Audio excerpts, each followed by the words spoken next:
up, guys? So, continuing my Oscar season coverage, today I wanted to dive in deep to a category which has gotten everybody in a huff. It is Best Actress.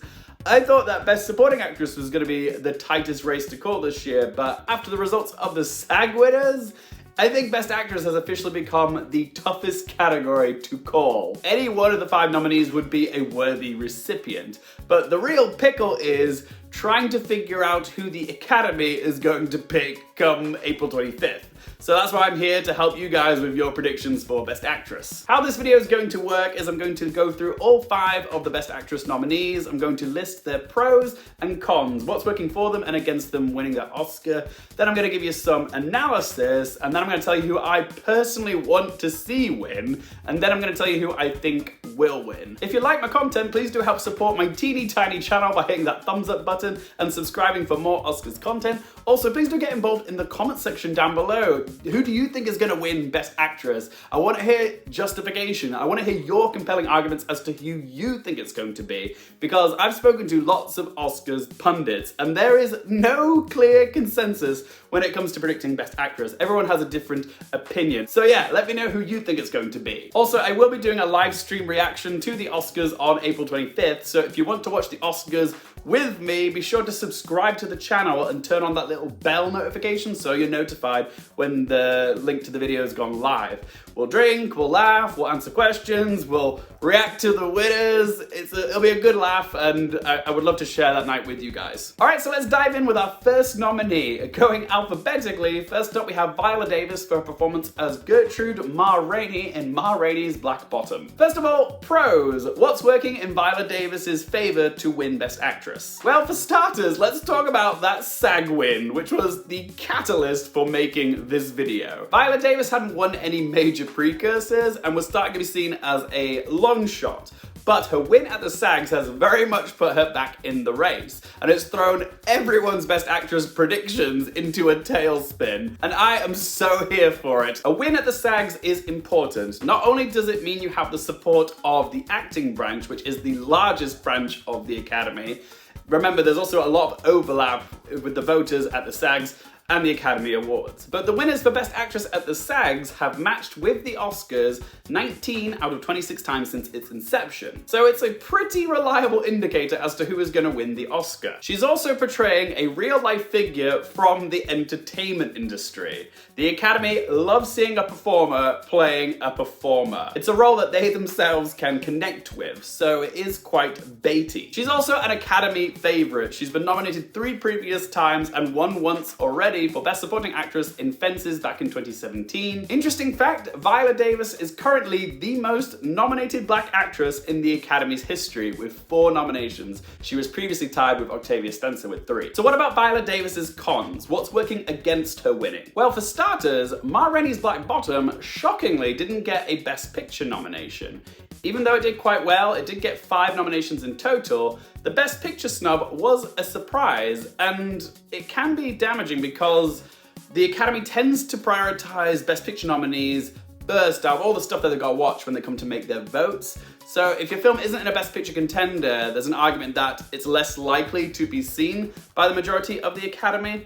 However, I can make a counter-argument that because Chadwick Boseman is considered the frontrunner for Best Actor, that Ma Rainey's Black Bottom will be watched because they want to see what the fuss is about for Chadwick Boseman. And if Chadwick Boseman is being watched by proxy, Viola Davis is being watched too. Viola Davis is also a somewhat recent winner. She won her Best Supporting Actress Oscar back in 2017 for Fences, which was only 5 years ago. So some voters might be thinking, is it too soon to give Viola Davis another Oscar? However, another counter-argument is that her previous win was for Supporting Actress. She hasn't won an Oscar for a leading role yet.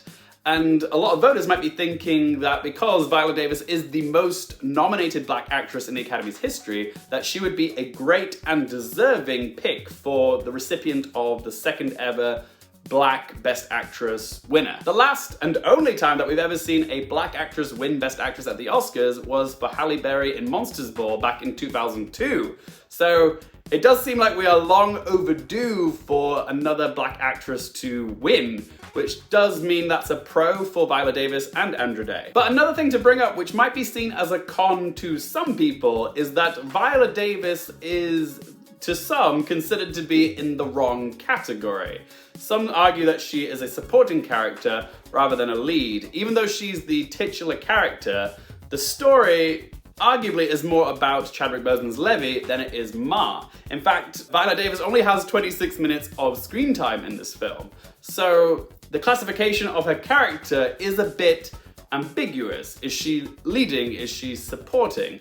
Personally, I don't see it as too much of an issue. From her presence, she does feel like a leading character, and she does have her story, and Levy also has his. They run parallel to each other. But the fact is, without Ma, there is no story, period. So I kind of view them both as co-leads, but that's just me. But also, if you think this is category fraud, I remind you to look at Viola Davis's previous Oscar win. Many thought she was in the wrong category there, but she still went on to win it, and I can totally see her doing the same thing here. She was also snubbed at the BAFTAs, which doesn't drastically alter her odds too much, but it doesn't hurt to have it. She won the SAG, which is a more reliable indicator than the BAFTA. Okay, so next up we have Andra Day for her performance as Billie Holiday in The United States vs. Billie Holiday. Before we dive into this category, here is something interesting. With Viola Davis and Andra Day being in the same category, this is the first time since 1973 that we've had two black actresses in the same category competing for Best Actress. The last time it happened was 48 years ago when Cicely Tyson was up for Sounder and Diana Ross was up for Lady Sings the Blues, where coincidentally she played the same character as Andra Day, Billie Holiday, but neither Tyson or Ross went on to win that year. I think they lost to Liza Minnelli, but don't quote me on that. It's actually kind of gobsmacking that it's taken nearly half a century for there to be more than one black woman in the Best Actress category. It just illustrates how few leading roles there have been for women of color since the 70s. Let's hope this year is the start of significant change. So what are Andra Day's pros? Well, for starters, she won the Golden Globe, which is a big deal. The Globe's actually a very reliable indicator as to who's going to go on to win Best Actress at the Oscars, particularly with the Best Actress in a Drama category at the Globes, which Andra Day surprisingly won.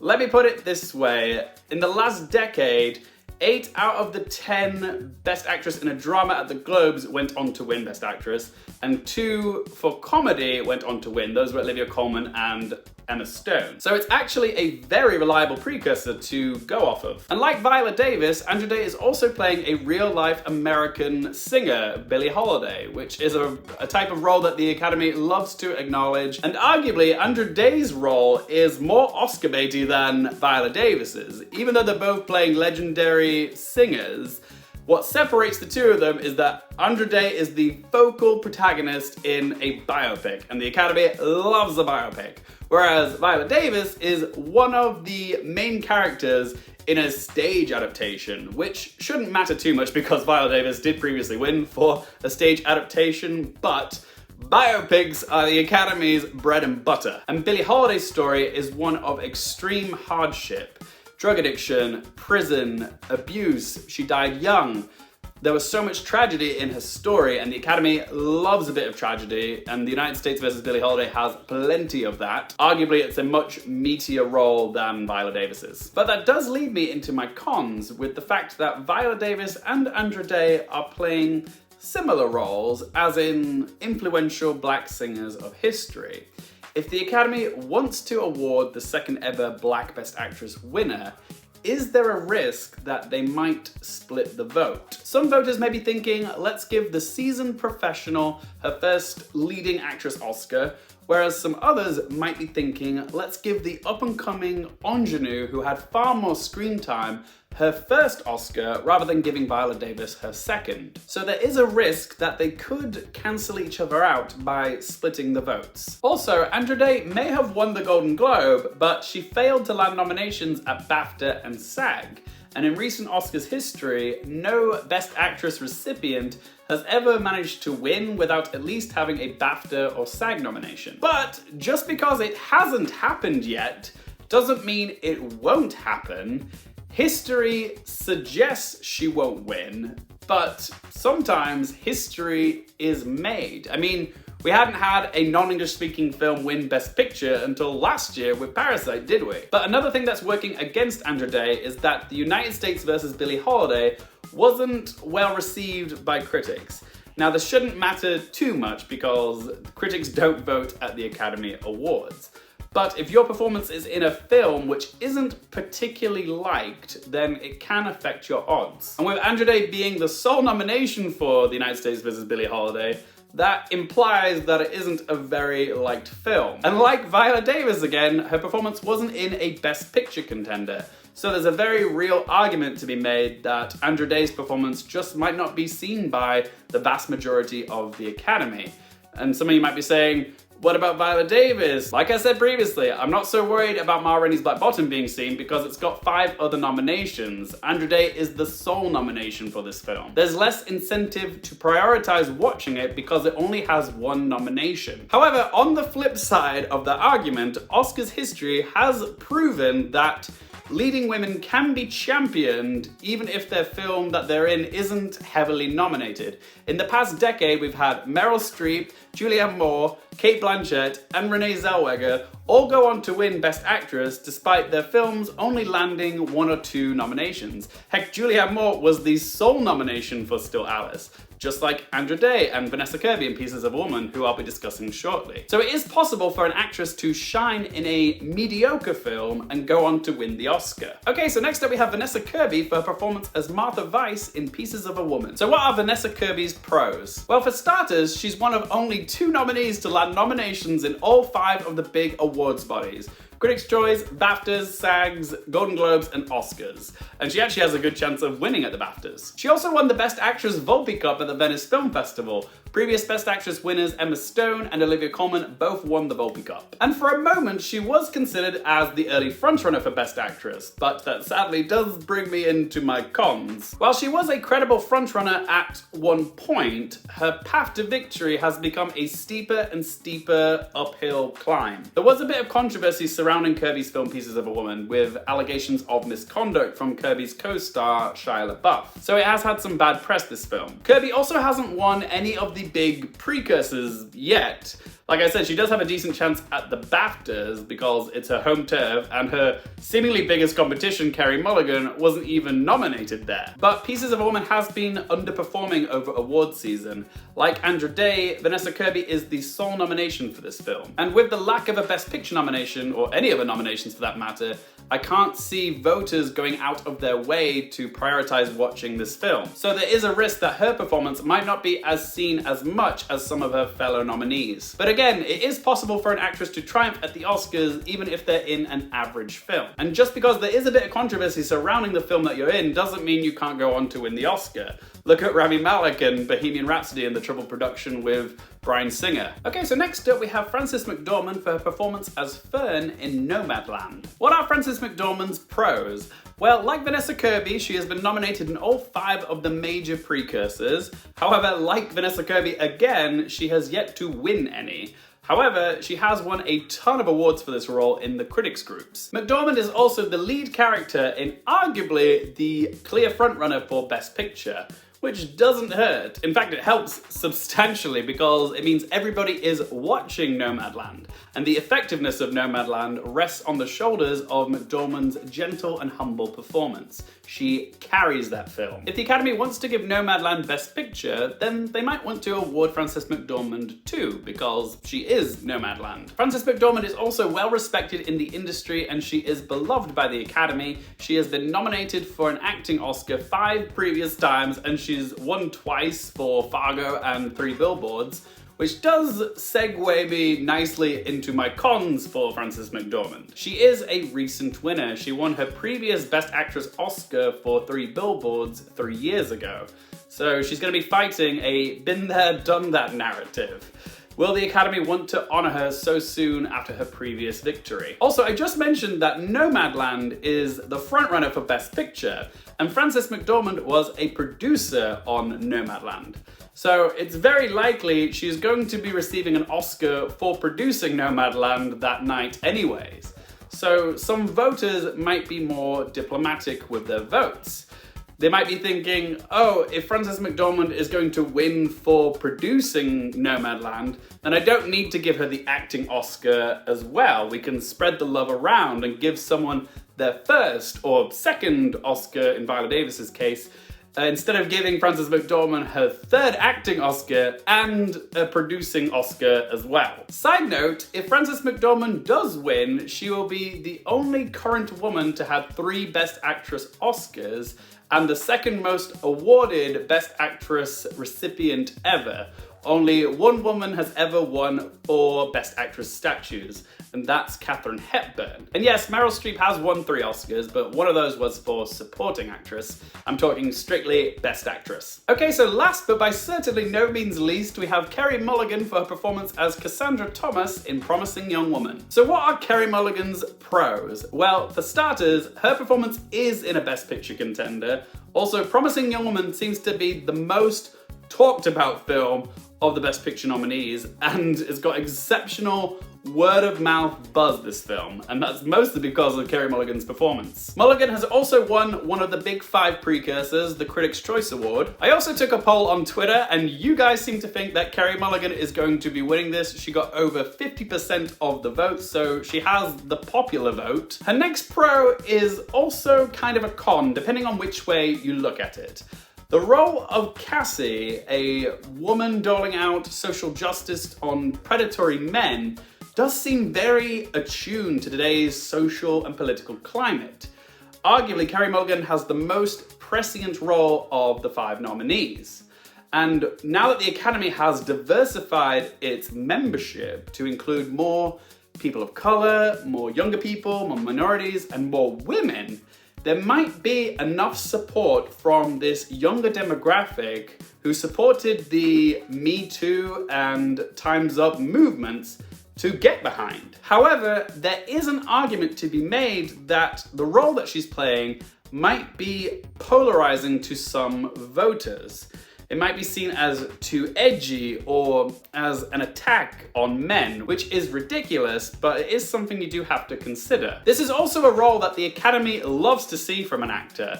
Carey Mulligan has long been pigeonholed as the period drama girl, so it was so refreshing to see her in such a dangerous role. The Academy loves seeing an actor take on a risk-taking performance and thriving at it. And this is that to a T. Now, what are Carey Mulligan's cons? What's working against her? Well, for starters, Carey Mulligan has been so up and down this entire award season. She was considered the frontrunner at the SAGs and the Golden Globes and didn't win either. And no one has ever gone on to win Best Actress at the Oscars without winning at least the SAG or the Golden Globe. Again, I'm not saying it can't be done, I'm just saying it hasn't happened yet. She was also snubbed altogether at BAFTA, which was so shocking. That's her home turf. She did win the Critics' Choice Award, but like I said previously, critics don't vote at the Oscars, so it's not the best precursor to win. And like I just said, the role that she's playing might be seen as too provocative for some Academy members to get behind. But there does seem to be a double standard here, because when a man takes on a dark anti-hero role like Joaquin Phoenix last year playing the Joker, he's celebrated for it. But when a woman takes on a dark anti-heroine type role like Carey Mulligan in Promising Young Woman, she doesn't get the same adulation and is labeled as too provocative. There just seems to be some gender bias. Okay, so we've been through all the nominees' pros and cons. Now it's time for me to give you some analysis. Like I said in my Best Supporting Actress video, there are 3 paths to winning an acting Oscar. Firstly, you can win based on track record, as in previous wins from other precursor awards bodies.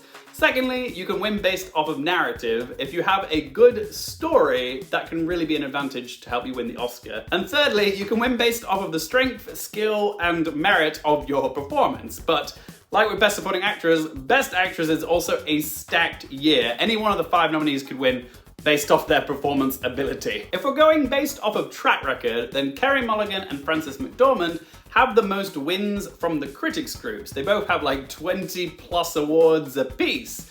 But with the major precursors, it's more spread out. Andra Day won the Golden Globe, Viola Davis won the SAG, Carey Mulligan won the Critics' Choice Award, and Vanessa Kirby and Frances McDormand have yet to win a major precursor. However, they are the only 2 out of the 5 to be nominated at BAFTA, and there's a good chance one of them could win there, but I would give the edge to Vanessa Kirby because she is a Brit. So if we factor in all of the Critics' Group's awards and the major precursors that have been handed out so far, then Carey Mulligan is the winner in this category because she has dozens of Critics' Group's awards, as well as the Critics' Choice Award, which is one of the 5 major precursors. However, it's kind of apples and oranges, isn't it? Because all the accolades that she has received are from critics. So it's not the most accurate information to go off when making your prediction. But for track record, for now, Carey Mulligan is still the winner of this round, kind of by default, but that could change when we find out who wins at the BAFTAs. If we're going based off of narrative, well, there's nobody in this group that has the Glenn Close narrative, you know? There's nothing that juicy here.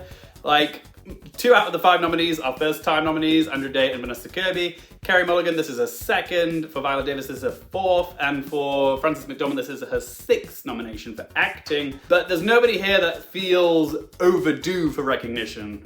I mean, you can make the argument for Carey Mulligan, but this is only her 2nd nomination. It's barely plural. Andra Day and Vanessa Kirby have the breakout star narrative. Frances McDormand does have the chance to become the only woman currently to win 3 Best Actress Oscars, so there's a little bit of a history-making narrative there. However, I would argue that Viola Davis has the best narrative of this bunch. Because if Viola wins, she becomes the 2nd Black Best Actress winner ever, and also the most awarded Black actress ever with 2 wins. So with narrative, I'm gonna go with Viola Davis. So who do I personally want to see win this the most? Well, as miscongeniality as it is to say this, I kind of want all of them to win. A 5-way tie, anybody? But I can honestly say that no matter who wins it, I will be happy with the outcome because the quality of the performances by the women in this category this year is titanium. But if I had to pick only one to win it, gun to my head, Carey Mulligan. She owned that movie. It's hers. It's one of those performances where you realize just how versatile and talented an actor actually is because you didn't know they had it in them. I was delightfully surprised by just how different this role was to everything I'm used to seeing Carey Mulligan play. And it's not an easy role either. In lesser capabilities, the role of Cassie could have been an extremely unlikable character, but Mulligan managed to nuance sympathy, humor, likability, and relatability into this really complex character. I relished watching every single moment Carey Mulligan played Cassie. It's also an unconventional pick for Best Actress because Cassie is quite a dark character. She's an anti-heroine. And normally, those types of darker, edgier roles don't tend to win Oscars. In fact, the last time it happened was for Natalie Portman with Black Swan, and that was a decade ago. So it goes against the grain having a performance like this winning Best Actress because it's not what a typical Best Actress role looks like. And I'm all for that. Plus, out of all the Best Actress nominees this year, Carey Mulligan's Cassie has the most to say about where we're at right now. It feels the most urgent. Given everything that's been going on with the Me Too and Time's Up movements, Cassie and Promising Young Woman as a whole really reflects a lot of the issues that women are dealing with today. So by honoring Carey Mulligan for playing Cassie, it seems like a progressive pick to me. It makes a statement and represents a pivotal shift in sociological discourse regarding gender. It's a performance that I think will stand the test of time better as opposed to, say, a run-of-the-mill biopic about another famous person. So my vote would be for Carey Mulligan. But who do I think will win? Oh, good gravy, this is tough. I could honestly make an argument for all 5 of these actresses. And the thing is, the BAFTA winner is only going to make things more difficult because none of the 3 women who have won major precursors, Day, Davis, or Mulligan, are even nominated at the BAFTAs. So if it goes to Frances McDormand or Vanessa Kirby at the BAFTAs, and it's just gonna make it even more challenging to call. We're gonna go into Oscars night with a very level playing field, and I am so excited. But by process of elimination, Vanessa Kirby could win the BAFTA, but her odds at the Oscars don't seem very likely to me, but I won't say it's impossible. It's just the love for Pieces of a Woman seems to have fizzled out. I don't think this is Vanessa Kirby's time. I think the nomination is where her Oscar journey ends this year. It could be Frances McDormand. She is the star of the Best Picture frontrunner.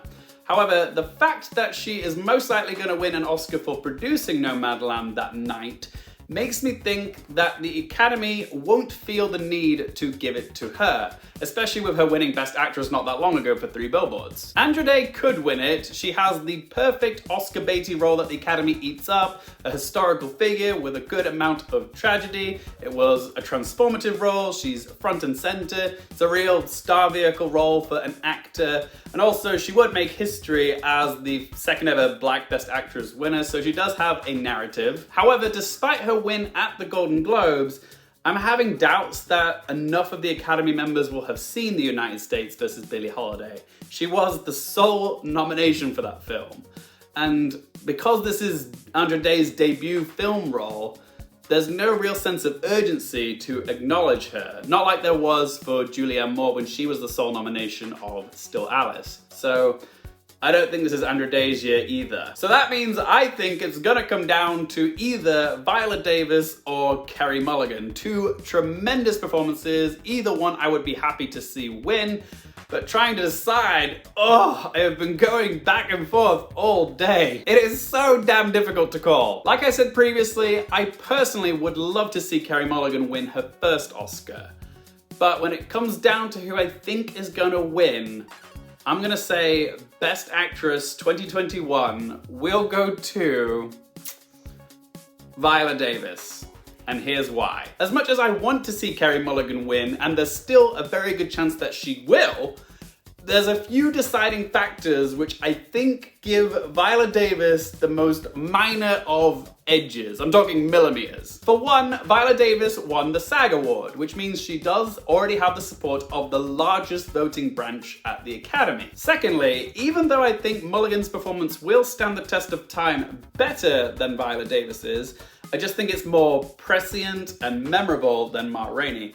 But having said that, there's no denying that Viola Davis' performance as Ma is staggeringly good. It's a crowd-pleasing performance that both critics and audiences loved. And category fraud or not, it's hard to actually find faults with Viola Davis' performance. And comparatively to Carey Mulligan, it's a safer pick for the Academy to get behind. Like, it ticks enough of the criteria that the Academy loves, like it's a transformative role for the actor, Viola Davis put on some weight to play the part. She's also playing a notable historical figure who worked in the entertainment industry, that's something that they love. And also, Viola Davis did do some of her own singing. Not all of it, but she did do some. Not that that really matters because Rami Malek managed to win Best Actor and he didn't do any of the singing in Bohemian Rhapsody. Whereas Mulligan's Cassie is a role that might ruffle some feathers because of how provocative the part is. Plus, the Academy will feel good about what Viola Davis's win represents for history. Here's what happens if and when Viola Davis wins. She becomes the second ever Black actress to win Best Actress at the Oscars, ending the Academy's cold streak since 2002 with Halle Berry. It makes Viola Davis the most awarded Black actress at the Oscars ever with 2 wins. Also, if Chadwick Boseman wins Best Actor, which at this point seems very likely, it'll be the first time that Best Actor and Best Actress have gone to 2 people from the same movie since 1998. Last time it happened was Jack Nicholson and Helen Hunt for As Good As It Gets. But also, it'll be the first time that Best Actor and Best Actress have gone to two black people from the same movie ever. Which will be even more impressive because Ma Rainey's Black Bottom wasn't nominated for Best Picture. And it'll only be the second ever time that the two lead acting Oscars went to two black people. The last time was Halle Berry and Denzel Washington. And, oh yes, there's more. Potentially, we could be looking at the first ever year where all four of the acting Oscars go to people of color. If we have a repeat of the winners at the SAGs, that'll be the first time we ever have four winners from diverse backgrounds. It would be a huge win for diversity, and that's before you factor in the potential winners for women and people of color in Best Director, the screenplays, and Best Picture. This could be the most diverse and progressive set of winners we have ever had at any Academy Awards in history. Just think of all the positive press the Academy will receive the next day, particularly after such a tumultuous year of racial disparity, as well as the resurgence of the Black Lives Matter movement. So yeah, you can see why I'm leaning more towards Viola Davis, but the question is, do the Academy think of these things when they come to make their votes? Just because I think of these things doesn't mean that they're thinking about these things. They might just vote for the performance which made the most noise that year, which is Carey Mulligan, I'd say. Carey Mulligan in Promising Young Woman is the type of role that we want to see win, but I'm not sure a majority of the Academy is ready to honor. But who knows? Maybe with the diversification of the Academy's membership, now is the right time for a role like this to win. The bottom line is, there's an upside to either of them winning. They're both deserving, and they both signify progress, just in different ways. It's going to be a photo finish.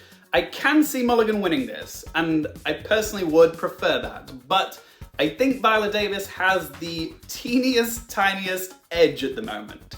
But no matter who wins it, I'm gonna be happy. But there you have it, guys. Those were my thoughts and predictions on this beautiful mess of a category. But what do you think? Do you agree with me? Do you disagree? I want to hear your thoughts and predictions on Best Actress in the comment section down below. Remember to help support my channel by hitting that thumbs up button and subscribing for more Oscars content. If you want to follow me on social media for all my Oscars updates, you can find all the links to my Twitter, Instagram, and Letterboxd in that video description down below. And as always, thank you guys so much for watching. For more things related to movies, TV, and popcorn culture, I'm Luke Carefield, and I'll see you next time.